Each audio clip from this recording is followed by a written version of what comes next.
Price சொல்லார். கர்த்தர் நல்லவே, கர்த்தர் நல்லவே, கர்த்தர் நல்லவே.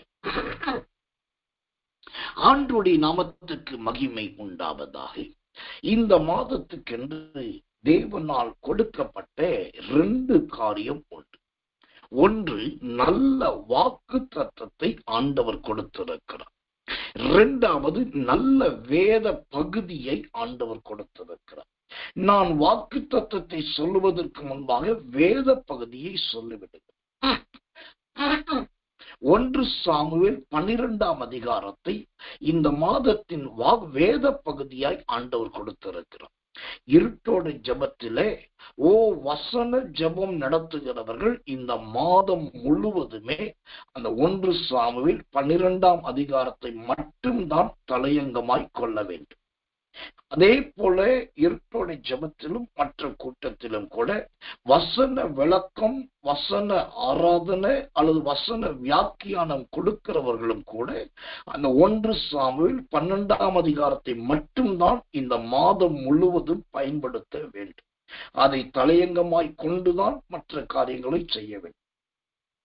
அதே சமயத்தில் இந்த 1 சாமுவேல் 12ஆம் அதிகாரம் வேத வாசிப்பு என்பது 5ஆம் தேதி வரைக்குமே மட்டுமே இது வேத பாடமாக வாசிக்கப்படும். 6ஆம் தேதி முதல் அதுக்கு வருகிற நாட்கள் புதிய புதிய வேத பாடங்கள் கொடுக்கப்பட்டு அது வாசிக்க வைக்கப்படும்.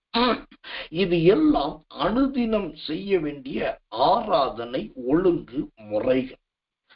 இப்ப 2வதாக வாக்கு தத்தத்துக்குள் வருகிறேன். 1 சாமுவேலின் புஸ்தகம் 7ஆம் அதிகாரம் 12வது வசனம். 1 சாமுவேல் 7:12. அப்பொழுது சாமுவேல் ஒரு கல்லை எடுத்து மிஸ்பாவுக்கும் சேனுக்கும் நடுவாக நிறுத்தி, இம்மட்டும் கர்த்தர் எங்களுக்கு உதவி செய்தார் என்று சொல்லி அதற்கு எபெனேசர் என்று பெயரிட்டார். ஆம், இந்த வசனம் எந்த இடத்துல இருக்கிறது என்று நிறைய பேருக்கு தெரியுமோ இல்லையோ, ஆனால் இந்த வசனம் இப்படி இருக்கிறது என்பது எல்லாருக்கும் தெரியும். இப்படி ஒரு வசனம் உண்டு. இப்போ இந்த வசனம் சொல்லுகிறது அதற்கு எபெனேசர் என்று பெயரிட்டான் என்று பார்க்கிறோம். நான் இந்த இரவுக்கிற ஜபத்திலே தேவனுடைய வார்த்தையை கொடுக்க வருவதற்கு முன்பாக மீண்டும் ஒரு விசையாய் இந்த 1 சாமுவேல் 7ஆம் அதிகாரத்தை முழுவதுமாய் நான் படித்தேன். அப்படி படித்து அதில் இருக்கிற இன்னும் சில சாராம்சங்களை நான் கவனிக்கும் போது ஒரு காரியம் என்ற ஆவியிலே சுத்திரம் தென்பட்டது. என்ன என்று சொன்னா, இந்த வசனம் சொல்கிறது இம்மட்டும் கர்த்தர் எங்களுக்கு உதவி செய்தார் என்று சொல்லி அதுக்கு எபெனேசர் என்று பெயரிட்டாங்க. இந்த எபெனேசர் என்கிற பெயர் வேதத்திலே பிரபல்யமான பெயரா என்று கேட்டால் கிடையாது. இந்த எபெனேசர் என்கிற பெயர் வேதம் முழுவதும் சொல்லப்பட்டிருக்கதா என்று கேட்டால் அதுவும் கிடையாது. இந்த எபெனேசர் என்கிற பெயரை நிறைய பரிசுத்தவான்கள் உச்சரித்திருக்கிறார்களா என்று கேட்டால் அதுவும் கிடையாது. எபெனேசர் என்கிற பெயரை விட எபேசியர் என்கிற பெயரானது ரொம்ப பிரபல்யமான பெயர். எபெனேசர் என்கிறது ஒரு இடத்தின் பெயர். ஆனா எபேசியர் என்பதோ அது ஒரு சிறந்த பட்டணத்தின் பெயர். எபேசியர் பட்டணத்துலதான் சுத்திரம் தேவனுடைய ஆலயம் இருந்தது. எபேசியர் பட்டணத்துலதான் பெரிய விக்கிரக கோவில் இருந்தது. எபேசியர் பட்டணத்துல இருந்துதான் அப்போஸ்தலனாகிய பவுல் கண்ணீரோடு ஊழியம் செய்தார். எபேசிய பட்டணத்தில் இருக்கிறவர்கள் தான் நிறைய பேர் ரட்சிக்கப்பட்டார்கள். இப்படி எபேசியரை குறித்து நிறைய அடிப்படை ஆதாரங்கள், வரலாறுகள், வசனங்கள். ஆனால் இங்கே எபெனேசர் என்கிற வார்த்தையோ வேதத்திலே மூன்று இடத்துல மட்டும்தான் வருகிறதை பார்க்கலாம். 1 சாமுவேலின் புஸ்தகம் 4ஆம் அதிகாரம் 1வது வசனத்திலும், அதே 1 சாமுவேல் 5ஆம் அதிகாரம் 1வது வசனத்திலும், 7ஆம் அதிகாரம் 12வது வசனம், இந்த 1 சாமுவேல் 4:1, 5:1, 7:12 இந்த 3 இடத்துல மட்டும்தான் இந்த எபனேசர் என்கிறதான வார்த்தை எழுதப்பட்டிருக்கிறதை பார்க்கலாம். ஓ கர்த்தர் நல்லவே, கர்த்தர் நல்லவே. அதுல இந்த எபனேசர் என்கிற பேர் முதல் 1 சாமுவேல் 4ஆம் அதிகாரம் 1ஆம் வசனத்தில் வருகிறது. அங்கே இந்த எபனேசர் என்கிற பெயர் எதற்கு சொல்லப்பட்டிருக்கிறது? யுத்தத்துக்கு பயன்படுத்தப்பட்ட பெயராய் இருக்கு. அந்த வசனம் சொல்லுகிறது, இஸ்ரவேலர் பெலிஸ்தருக்கு விரோதமாய் யுத்தம் செய்ய புறப்பட்டு எபனேசருக்கு சமீபிக்க. அப்போ முதல் இந்த பெயர் வருகிற இடம் யுத்தத்தை காண்பிக்கிறதா இருக்கிறது. இரண்டாவது, இந்த எபனேசர் என்கிற இந்த ஓசத்திரம் கர்த்தர் நல்லவே, எபனேசர் என்கிற இந்த பெயர் வருகிற இடம் எப்படிப்பட்டது? 1 சாமுவேல் 5:1 சொல்லுகிறது, ஓ கர்த்தர் நல்லவே. அது பிடிப்பட்ட அனுபவத்தை அல்லது தேவனுடைய பெட்டி திருடப்பட்டு போனதை காண்பிக்கிறது. 1 சாமுவேல் 5:1. பெலிஸ்தர் தேவனுடைய பெட்டியை பிடித்து அது எபனேசரிலிருந்து அஸ்தோத்திற்கு கொண்டு போனார். அப்போ ஒரு தேவ பிள்ளையினிடத்திலிருந்துதான உடன்படிக்கை பெட்டி பெலிஸ்தர் என்கிற சத்துருக்களுக்கு போனதை காண்பிக்கிறதான் இந்த எபனேசர். அப்ப எபனேசர் என்றால் முதலாவது யுத்தம் துவங்குவதை காண்பிக்கிறது. எபனேசர் என்று சொன்னால் இரண்டாவதாக தேவனுடைய சபையும் தேவனுடைய ஊழியமும் சத்துருக்களின் கைக்கு போய்விடுவதை காண்பிக்கிறது. இதை கடந்துதான் இந்த எபனேசர் என்கிற பெயர் மூன்றாவதாக 1 சாமுவேல் 7ஆம் அதிகாரம் 12ஆம் வசனம் சொல்லுது. இப்ப மூன்றாவதாய் எபனேசர் என்கிற பெயர் வருகிறது. அங்கே இது எதை குறிக்கிறதுனா, இங்க மட்டும்தான் கர்த்தருடைய உதவியை காண்பிக்கிறது. அல்லேலூயா. முதல் பெயர் வருகிற இடம் யுத்தம் துவங்குவதை காண்பிக்கிறது. இரண்டாவது விசை பெயர் வருகிற இடம் தேவனுடைய ஊழியம் பிடிபட்டு போனதை காண்பிக்கிறது. ஆனா மூன்றாவது முறை அந்த எபனேசர் என்கிற பெயர் வரும் பொழுது, ஓ கர்த்தர் நல்லவே, அது கர்த்தருடைய உதவியை காண்பிக்கிறதா இருக்கிறது. இதிலிருந்து என்ன தெரிகிறது? உங்க வாழ்க்கையில ஆரம்பத்தின் உங்க விசுவாச ஜீவியம் ரட்சிக்கப்பட்ட புதிதிலே நீங்க நிறைய பேர்த்து யுத்தம் பண்ண வேண்டி இருக்கும். நீ மதம் மாறிட்ட என்று சொன்ன போது இல்லவே இல்லைன்னு சொல்லியிருப்பீங்க. நீ கிறிஸ்தவலா மாறிட்டேன்னு சொன்னாக்கா, கிறிஸ்தவலா நான் மதம் மாறல, கிறிஸ்து தான் எனக்குள் வந்திருக்கிறார் நீங்க சொல்லி இருப்பீங்க. ஓ நீ ஒரு தாழ்த்தப்பட்ட ஜாதி, ஓ சுத்திரம் புறக்கணிக்கப்பட்ட அடிமட்ட மக்களுடைய மதத்தை ஏற்றுக்கிட்டேன்னு சொன்னாக்கா, அதெல்லாம் கிடையாது, ஓ அவர் முழு உலக ரட்சகர் என்று சொல்லி இருப்பீங்க. இப்படி உங்களுடைய ரட்சிப்பின் ஆரம்ப காலத்துல இந்த எபனேசர் என்கிறது எப்படி கர்த்தர் நல்லவர், இந்த சுத்திரம் அது யுத்தத்தை காண்பிக்கிறதோ, அதே போல ஆவிக்குரிய ஜீவியத்திலே அது உங்களுக்கு யுத்தம் ஒரு சண்டையின் காலமாக இருந்திருக்கும். நிறைய பேருக்கு நீங்கள் பதில் சொல்ல வேண்டி இருந்திருக்கும். கர்த்தர் நல்லவே, கர்த்தர் நல்லவே.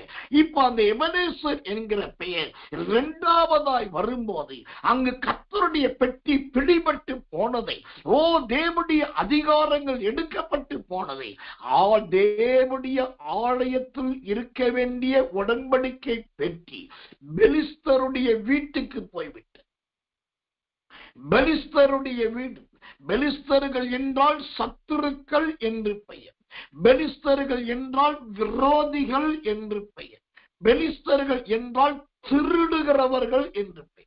அப்ப சத்துருக்களா இருந்தவர்கள், ஓ சத்துரம் திருடுகிறவர்களா இருந்தவர்கள், விரோதிகளா இருந்தவர்கள், அவர்களிடத்தில் இந்த உடன்படிக்கை பெட்டி போய்விட்டது. இது எதை காண்பிக்கிறது? ஓ கர்த்தர் நல்லவே. நீங்க ஆண்டவருக்குள் வரும்போது சில மனிதர்களோடு யுத்தம் பண்ண வேண்டி இருந்திருக்கும், சில சுத்திரம் அறியாதவர்களோடு யுத்தம் பண்ண வேண்டி இருந்திருக்கும். போராடி போராடி போராடி யுத்தம் பண்ணி, ஓ சிலர் என்ன செய்கிறார்கள், கடைசியில பிடிபட்டு விடுகிறார்கள். ஆம், நான் பின்பற்றின மதம் சரிதான், நான் விட்டு வந்த மதம் தான் நல்லது, கிறிஸ்தவம் அப்படி இல்லை என்று சொல்லி அடிமையாகி விடுகிறார்கள். ஆனால் இந்த இடத்துல ஒரு நல்ல செய்தியும் இருக்குது. என்ன நல்ல செய்தி? இன்னைக்கு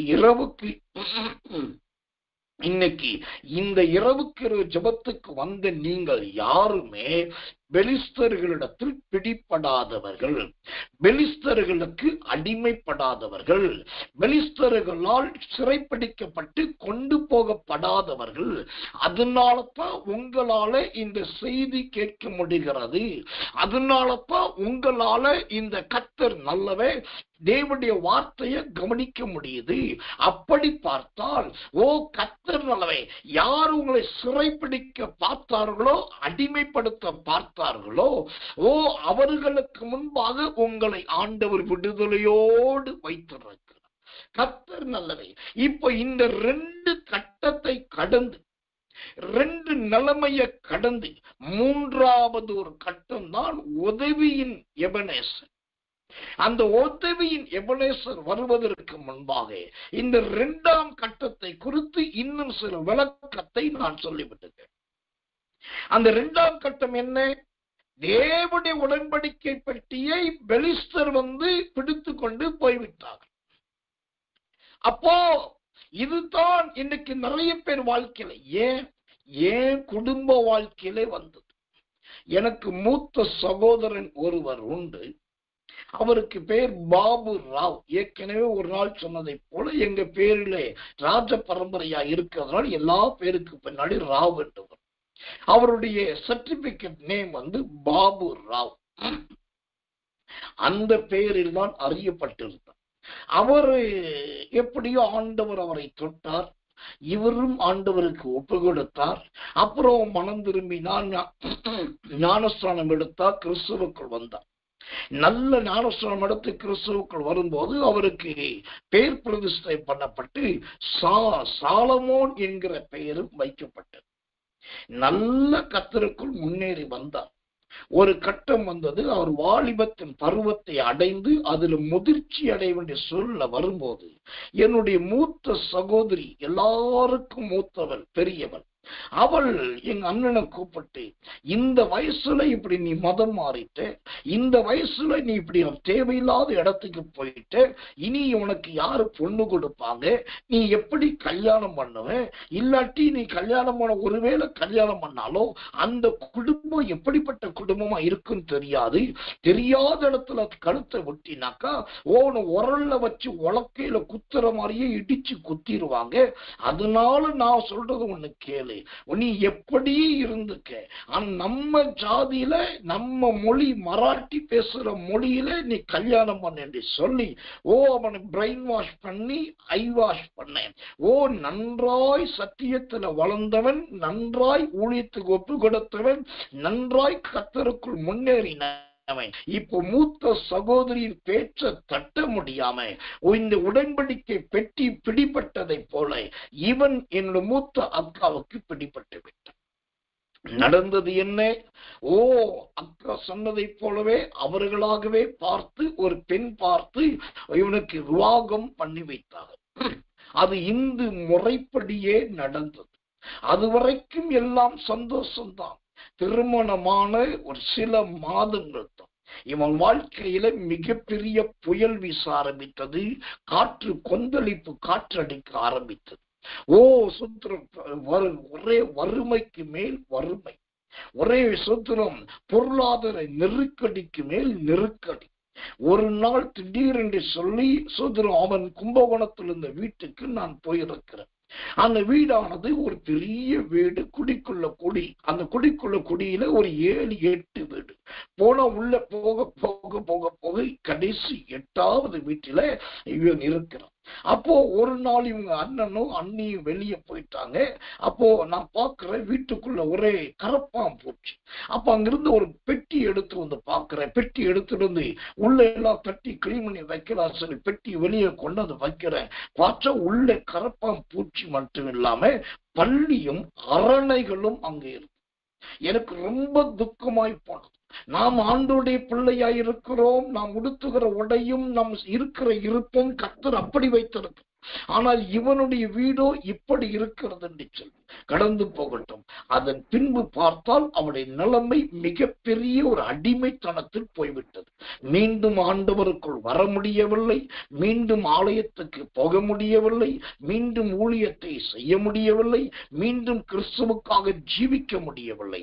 இது எதற்காக இதை சொல்லுகிறேன்? இந்த அருமையான 3வது மாதத்திலே இந்த முதல் தேதியிலே வாக்குத்தத்த கூட்டத்துக்கு வந்திருக்கிற தேவ பிள்ளைகளே, உங்கள் இருதயமாகிய உடன்படிக்கை பெட்டி பெலிஸ்தரின் கையில் இருக்குதா அல்லது உங்க கையில இருக்குதா என்பதை பாருங்க. சொத்திரம் உடன்படிக்கை பெட்டியாகிய உங்க ஜீவியோ சத்துருக்களுக்கு ஏற்றபடி இருக்கிறதா, தேவனுக்கு ஏற்றபடி இருக்கிறதா என்பதை பாருங்க. எபனேசர் என்கிற பெயர் யுத்தம் துவங்கும் போதும் இருக்கிறது. எபனேசர் என்கிற பெயர் பிடிபட்ட போதும் இருக்கிறது.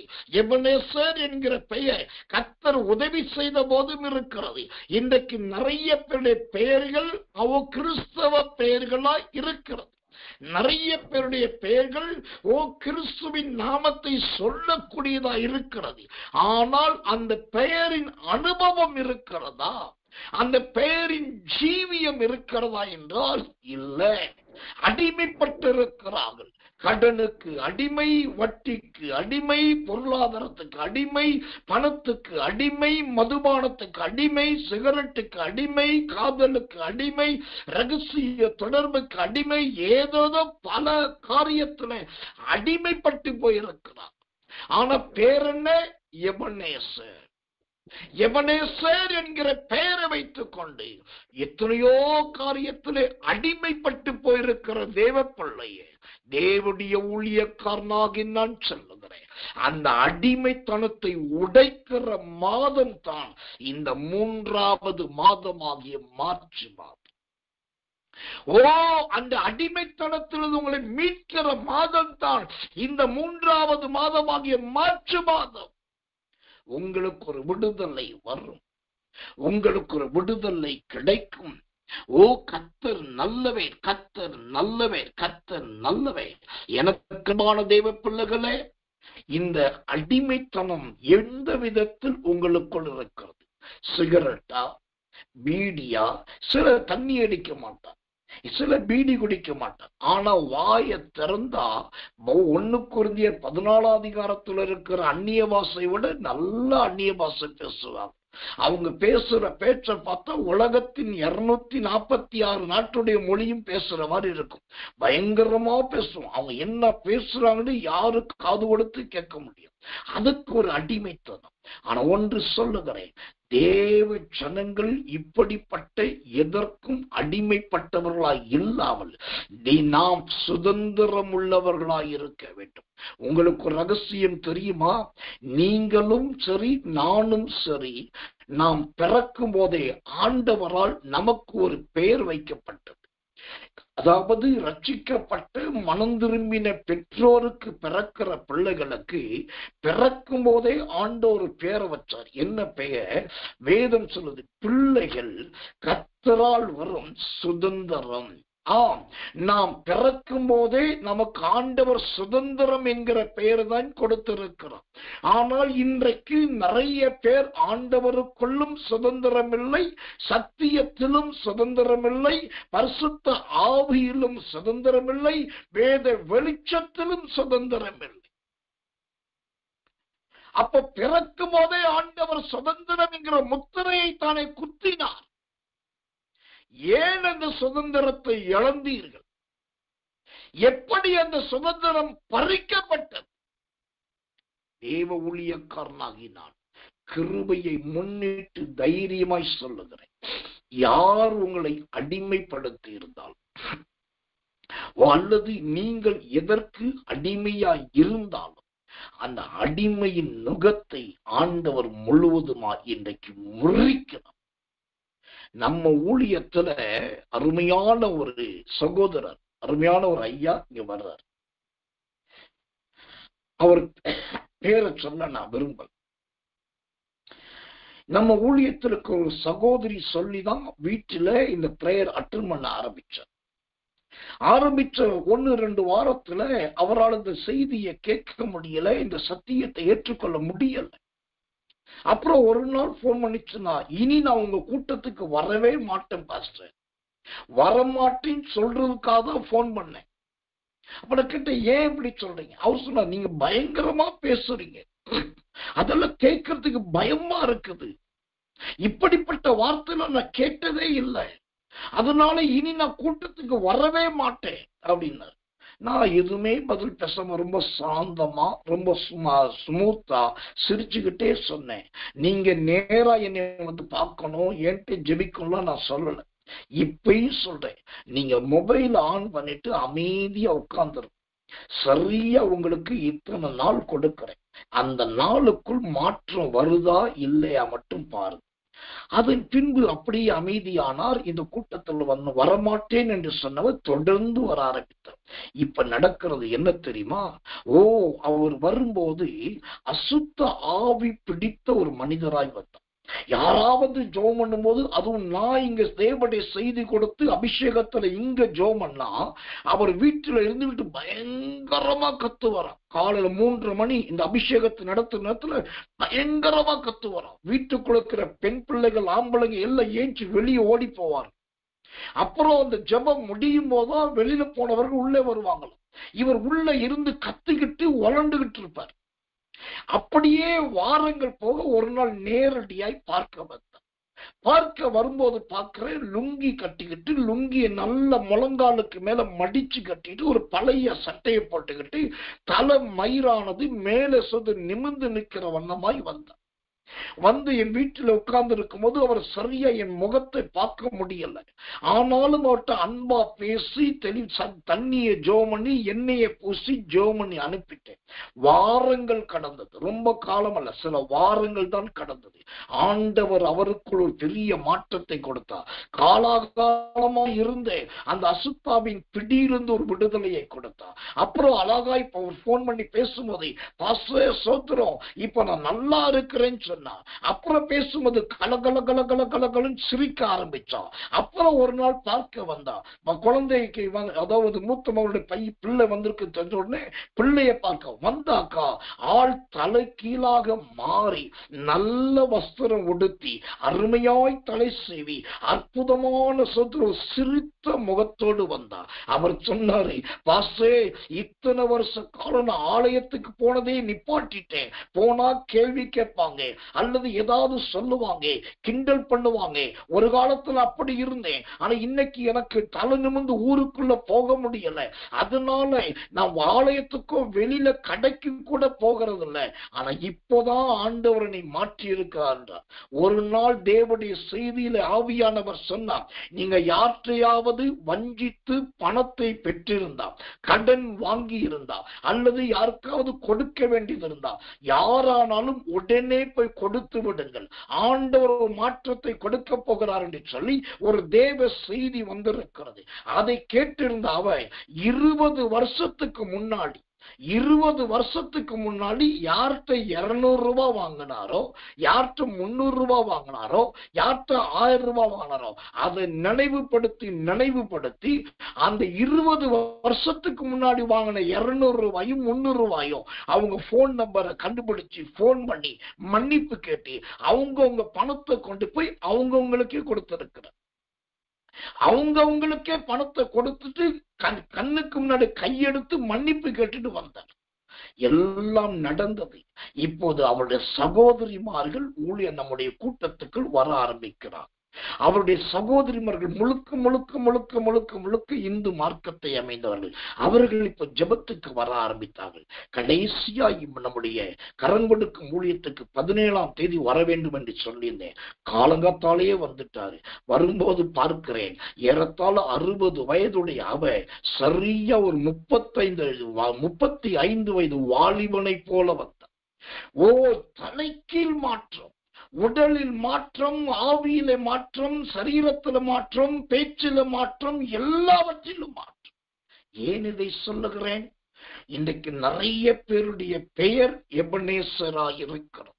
ஆனால் தனிப்பட்ட ஜீவியத்திலோ இருதயத்திலோ ஆவியிலோ ஏதோ சில காரியத்திலே அடிமைப்பட்டவர்களாய் இருக்கிறீர்கள் பெலிஸ்தருக்கு.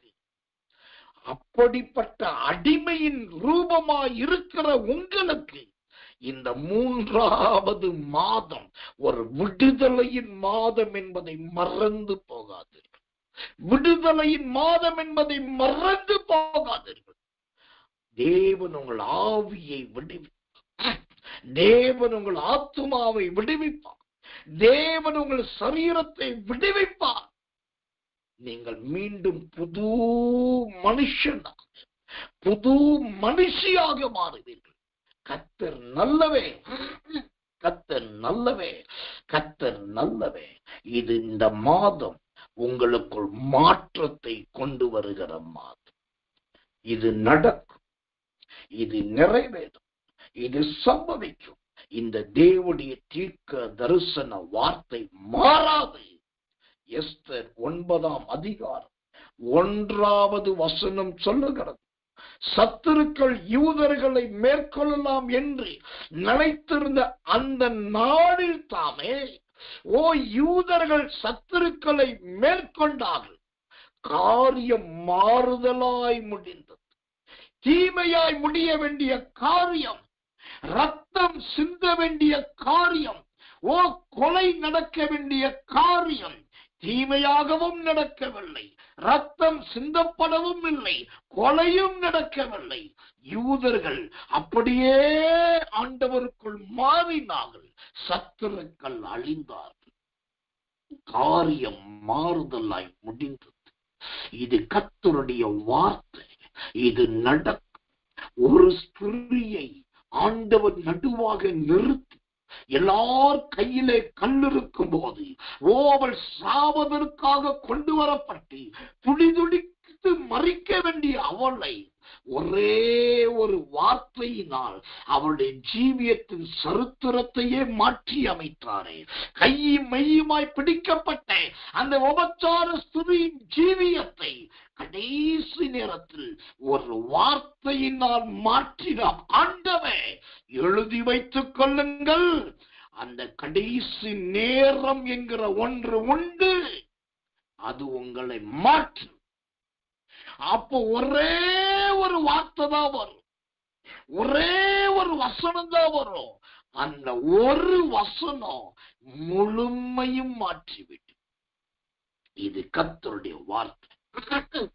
அடிமைத்தனத்தை உடைக்கிற மாதம் இந்த மாதம். யுத்தம் நின்று போகிற மாதம் இந்த மாதம். முதலாவது எபனேசர், யுத்தத்தை சந்திக்கிற எபனேசர். அந்த யுத்தம் இந்த மாதம் நிற்கும். 2வது எபனேசர், அடிமைப்பட்ட எபனேசர். அந்த அடிமைத்தனம் இந்த மாதத்திலே முறிக்கப்படும். 3வது எபனேசர், அந்த 1 சாமுவேல் 7ஆம் அதிகாரம் 12வது வசனம் சொல்லுகிறது, இம்மட்டும் கர்த்தர் எங்களுக்கு உதவி செய்தார் என்று சொல்லி அதற்கு எபனேசர் என்று பெயரிட்டான். இந்த பிரகாரம் பெலிஸ்தர் அப்புறம் இஸ்ரவேலின் எல்லையிலே வராதபடிக்கு தாழ்த்தப்பட்டார்கள். சாமுவேலின் நாளெல்லாம் கர்த்தருடைய கை பெலிஸ்தருக்கு விரோதமாய் இருந்தது. ஆமென். இங்கு 3வதாய் ஒரு எபனேசரை பார்க்க. இந்த 3வது எபனேசர் என்ன எபனேசர் என்று சொன்னால், பெலிஸ்தர் இனி இஸ்ரவேலின் எல்லையில் கூட வருவது இல்லை என்கிற வாக்கு தத்தத்தின் எபனேசர். நான் சொன்னேன் 3 எபனேசர். அதுல 3வது எபனேசர் வாக்கு தத்தத்தின் எபனேசர். அந்த 3வது எபனேசருடைய வாக்கு தத்தம் என்னையா? பெலிஸ்தராகிய சத்துருக்கள் இனி உங்க எல்லையில் கூட வருவதில் ஷபோத்தி கந்தரவா திராத்தி கத்துரவா கராத்தியா. தூரத்திலிருந்து அம்பு எய்தார்களா? மறைவிடத்திலிருந்து கற்களை எறிந்தார்களா? ஒளிந்து ஒளிந்து காய்மகர வார்த்தைகளை எறிந்தார்களா? நீங்கள் துரத்தப்பட்டவர்களாய் காணப்பட்டீர்களா? எழுதி வைத்துக் கொள்ளுங்கள். இனி அந்த பெலிஸ்தர் உங்க எல்லையில் கூட வருவது கிடையாது. உங்க எல்லைக்கு கூட வருவது கிடையாது. உங்க வீடு எங்க இருக்குது? அந்த வீட்டில இருந்து சரியாய் 150 மீட்டர், எழுதி வைத்துக் கொள்ளுங்கள் கர்த்தருடைய வார்த்தை, சரியா 150 மீட்டர் வடக்கே, தெற்கே, கிழக்கே, மேற்கே 4 திசையிலும் இந்த பக்கம் வடக்கே 150 மீட்டர், தெற்கே 150 மீட்டர், மேற்கே 150 மீட்டர், கிழக்கே 150 மீட்டர். இந்த 150 மீட்டர் அளவுக்கு, ஓ சோத்திரம், தேவனுடைய வார்த்தையின்படி சொல்லுகிறேன், சத்துருவானவன் இனி உங்க எல்லைக்கு கூட வரப்போவதில்லை. யுத்தம் அந்த எல்லைக்கு வரப்போவதில்லை. அடிமைப்படுத்துகிற அடிமைத்தனம் உங்க எல்லைக்கு வரப்போவதில்லை. அந்த 1 சாமுவேல் 7ஆம் அதிகாரம் 13வது வசனம் இவ்விதமாய் சொல்லுகிறது. ஓ கர்த்தர் நல்லவே, கர்த்தர் நல்லவே, இஸ்ரவேலின் எல்லையில் வராதபடிக்கு அவர்கள் தாழ்த்தப்பட்டார்கள். அவர்கள் இஸ்ரவேலின் எல்லையில் கூட வராதபடிக்கு அந்த பெலிஸ்தர்கள் தாழ்த்தப்பட்டார். இங்கு ஒரு வார்த்தைய கணக்கு வீதத்தில் உங்களுக்கு காண்பிக்க வருவது. கணக்கு வீத வார்த்தை. அது என்ன கணக்கு வீத வார்த்தை? எந்த ஒரு சொல்லுக்கும் எதிர்ச்சொல் உண்டு. அப்போ இங்கு எபேசான 1 சாமுவேல் 7:13 சொல்லுகிறது, தாழ்த்தப்பட்டார்கள் என்று வருகிறது. அப்ப சத்துருக்களாகிய பெலிஸ்தர் தாழ்த்தப்பட்டார்கள் என்றால் இதற்கு எதிர்ச்சொல் என்ன சொல்? இஸ்ரவேலர்கள் உயர்த்தப்பட்டார்கள். ஆமென். இப்ப இந்த பெலிஸ்தர் தாழ்த்தப்படுவதும் இஸ்ரவேலர் உயர்த்தப்படுவது எதை காண்பிக்கிறது? நல்ல வியாபாரியின் கையில் இருக்கிற நல்ல தராசை காண்பிக்கிறது. நல்ல வியாபாரியின் கையில நல்ல தராசு இருந்தா என்ன செய்யும்? ஒண்ணு கல்லு இருந்தா அது அடியில இருக்கும் அந்த தட்டு. பொருளை வச்சா ஓ கல்லு கீழே போகும், சொத்துரும் கல்லு கீழே போகும். ஓ பொருளை வச்ச உடனே கல்லு மேலே வரும், பொருள் கீழே போகும்.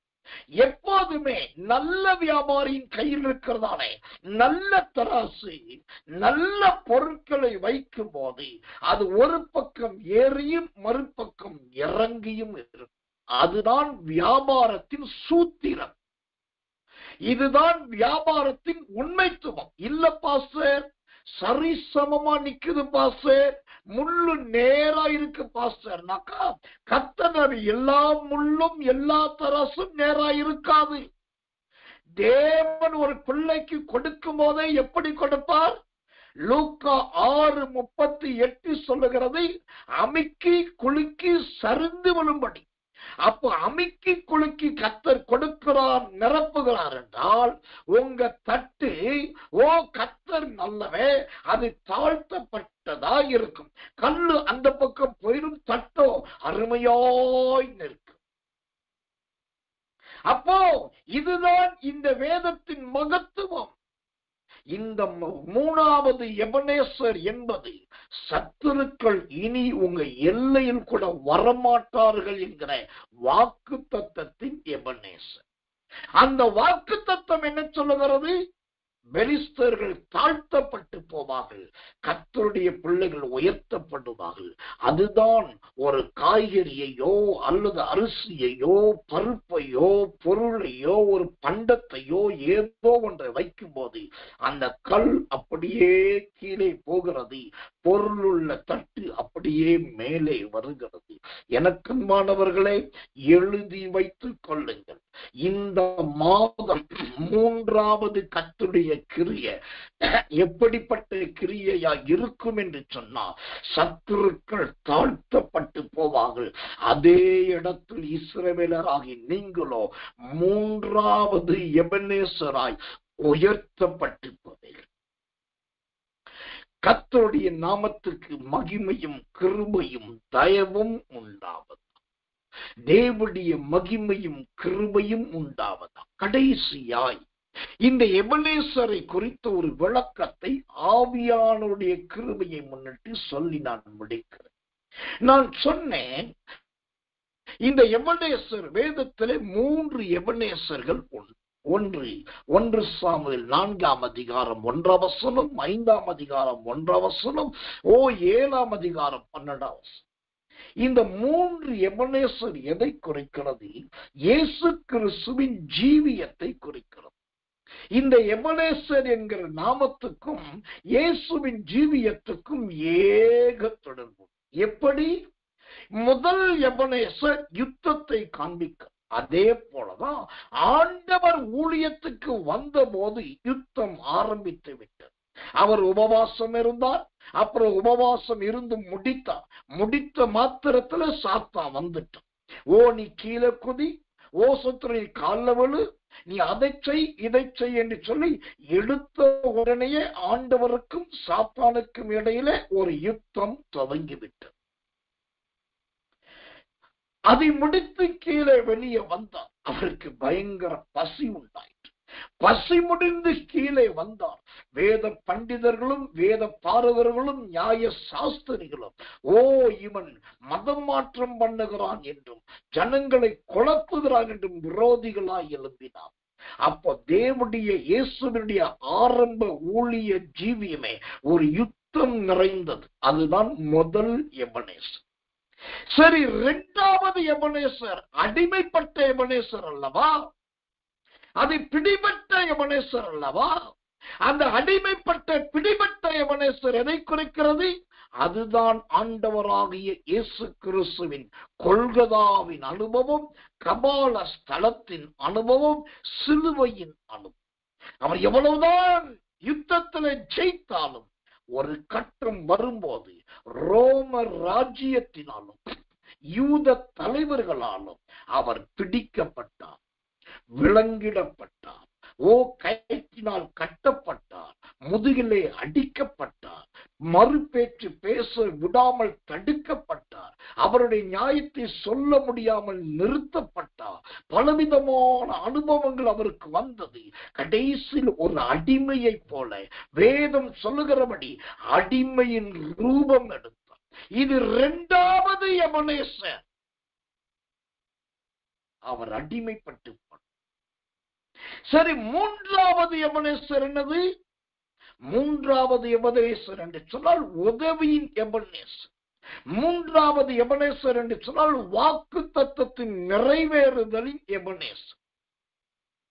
அந்த வாக்கு தத்தத்தின் நிறைவேறுதலின் எபனேசர் எதுனாக்கா, இயேசு கிறிஸ்துவின் உயிர்த்தெழுதலையும் அவருடைய ராஜாதி ராஜாவின் ஆளுகையின் இந்த கிருபையின் காலத்தை காண்பிக்கிறது. இப்போ அந்த இயேசு கிறிஸ்துவானவர் உலகத்தையும் உலகத்தில் உள்ளவைகளையும் ஜெயித்தவராக பிதாவின் வலது பார்சத்தில் விற்றிருக்கிறபடியினால் இந்த சத்தான், இந்த பெலிஸ்தர், இந்த உலகம் அவரை மேற்கொள்ள முடியவில்லை. அவர் உலகத்தையும் உலகத்தில் உள்ளவைகளையும் ஜெயித்தார். அங்கு பிதாவாகிய தேவன் குமாரனாகிய இயேசுவுக்கு ஏசாயா 54ஆம் அதிகாரம் 7வது வசனத்தின்படி உதவி செய்தார். ஏசாயா 54:7 என்ன சொல்லுகிறது? இமைப்பொழுது உன்னை கைவிட்டேன், ஆனாலும் உருக்கமான இரக்கங்களினால் உன்னை சேர்த்து கொள்ளுகிறேன் என்று சொன்ன அந்த பிதாவின் எக்கால சத்தம் இயேசுவை பரலோகத்திலே சேர்த்து கொண்டது. பரலோகத்திலே சேர்த்து கொண்டது நிமித்தமாக பிதாவின் உதவி இவருக்கு கிடைத்தது. பிதாவின் உதவி கிடைத்ததினால் உலகமும் சாத்தானும் மேற்கொள்ள முடியாது, அவருடைய எல்லைக்கே போக முடியும். அதைத்தான் இங்க அழகா 1 சாமுவேல் 7:13 சொல்லுகிறது. சத்துருக்கள் பெலிஸ்தர் இஸ்ரவேலுடைய எல்லைக்கு கூட வர முடியாமல் இப்ப சாத்தான் எப்படியாவது பரலோகத்திற்கு போகணும்னு பார்க்கிறான், அந்த ஒளிப்படத்துக்கு போகணும்னு பார்க்கிறான், சிங்காசனத்துக்கிட்ட போகணும்னு பார்க்கிறான், பிதா கிட்ட போகணும்னு பார்க்கிறான், கண்ணாடி கடலுக்கு போகணும்னு பார்க்கிறான். ஆனா சாத்தானால அந்த எல்லைக்கு கூட போக முடியல. காரணம், இயேசுவுக்கு கொடுத்த வாக்குத்தத்தம் நிறைவேறி முடிந்தது. தேவனுடைய ஊழியக்காரனாக நான், வேதத்தை போதிக்கிறவனாயிருக்கிற நான், கர்த்தருடைய அபிஷேகத்தை கொண்டு மிகவும் சிறியவனாக நான் சொல்லுகிறேன், இந்த மாதம் உங்களுக்கு வாக்குத்தத்தம் நிறைவேறுகிற மாதமாயிருக்கும். இந்த மாதம் தேவனுடைய வாக்குத்தத்தத்தை நீங்கள் ஜெயிக்கிற மாதமாயிருக்கும். ரபைதினி கந்தலமா குத்தரமா கத்தக்க கரமலமலமரதி. இயேசுவின் சிலுவைக்கு, இயேசுவின் உபத்திரவத்துக்கும் ஒரு நிரந்தர விடுதலை வந்ததை போல இந்த மாதத்தில் அந்த நிரந்தர விடுதலையை காண்பீர்கள். எனக்கு ரொம்ப பிடிச்ச வசனம் அந்த 1 சாமுவேல் 7ஆம் அதிகாரம் 12வது வசனத்தை விட அந்த 13ஆம் வசனம் தான் எனக்கு ரொம்ப பிடிச்சிருக்கு. அதை வாசித்து காண்பித்து நான் முடிக்கிறேன். இந்த பிரகாரம் பெலிஸ்தர் அப்புறம் இஸ்ரவேலின் எல்லையில் வராதபடிக்கு தாழ்த்தப்பட்டார்கள். சாமுவேலின் நாளெல்லாம் கர்த்தருடைய கை பெலிஸ்தருக்கு விரோதமாயிருந்தது. ஆமென். இங்கு சொல்லப்படுகிற கர்த்தர் அல்லது கர்த்தருடைய கை என்பதை பிதாவின் கரத்தை காண்பிக்கும். இப்போ அந்த சத்துருவுக்கு எதிராக கர்த்தருடைய கை உயர்ந்ததாகவே இருக்கிறது. கர்த்தருடைய கை சத்துருவுக்கு விரோதமாகவே இருக்கிறது. அதனால் சத்துருவால் ஒண்ணும் செய்ய முடியல, சாத்தானால் ஒண்ணும் செய்ய முடியல, பிசாசினால் ஒண்ணும் செய்ய முடியல, அசுத்தாவினால் ஒண்ணும் செய்ய முடியல. அவன் தாழ்த்தப்பட்டு போனான், அவன் தாழ்த்தப்பட்டு போனான். இந்த எபனேசர் என்கிற ஒத்த வார்த்தையில எவ்வளவு பெரிய மகத்துவங்களை, ரகசியங்களை ஆண்டவர் வைத்திருக்கிறார். கடைசியான சொல்லி முடிக்கிறேன் தேவனுடைய வார்த்தையை. எனக்கன்பான சகோதரனே, சகோதரியே, ஊழியக்காரர்களே, முதலாவது எபனேசர் யுத்தத்தை குறிப்பதை போல எப்போதும் குழப்பமும் பிரச்சனையும் போராட்டமாய் இருந்தீர்களோ அந்த யுத்தத்துக்கு இந்த மாதத்துல ஒரு முடிவை வைக்கிறார். 2வது எபனேசர் பிடிபட்டு போன, அடிமைப்பட்டதை போல ஜெபிக்க முடியல, துதிக்க முடியல, ஆராதிக்க முடியல, ஊழியம் செய்ய முடியல, சரீரத்துல வியாதி, ஆவியில குழப்பம், மனசெல்லாம் பாரம், ஒரு பக்கம் அது கிடைக்கல, இது பக்கம் இது கிடைக்கல சொல்லி உங்களை நீங்களே நொந்து கொண்டிருக்கிறீர்களோ, எழுதி வைத்துக் கொள்ளுங்கள். உங்களை அறியாமலேயே அந்த அடிமைத்தனத்துல இருந்து கர்த்தர் உங்களை விடுவிக்கிறார் இயேசுவின் நாமத்தினாலே. இந்த மாதம் இந்த அடிமைத்தனத்திலிருந்து விடுதலையின் மாதம் 3வது. இது வாக்குத்தத்தத்தின் நிறைவேறுதலின் மாதம். இனி சத்துருவானவன் உங்க எல்லைக்கு வரப்போவது இல்லை. கர்த்தர் நல்லவே.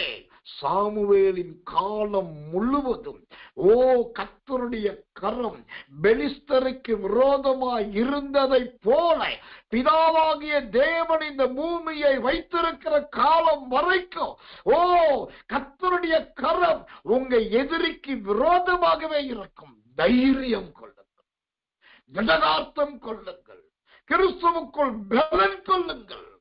இது தேவனுடைய மகிமையின் வார்த்தை.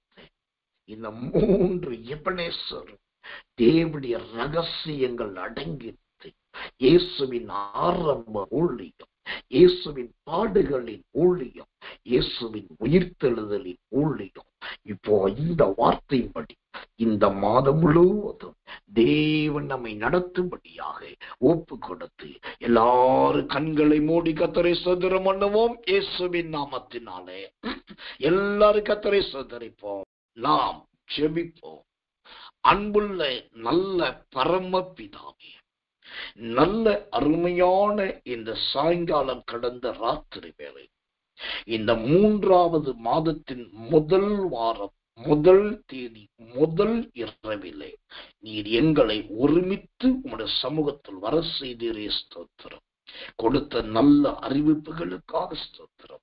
வருகிற திங்கட்கிழமை 4ஆம் தேதி மாலை 5 மணிக்கு நடக்கிற பிள்ளையின் பிரதிஷ்டை ஆண்டவரே பிறந்த நாள் நிகழ்ச்சியில் எல்லாரும் வந்து கலந்து கொள்ள உதவி செய்யும். பிரயாணப்படுகிறவர்களுக்கு நல்ல வாகன வசதிகள், ஆண்டவரே போக்குவரத்து தேவைகள் சந்திக்கப்படுவதாக.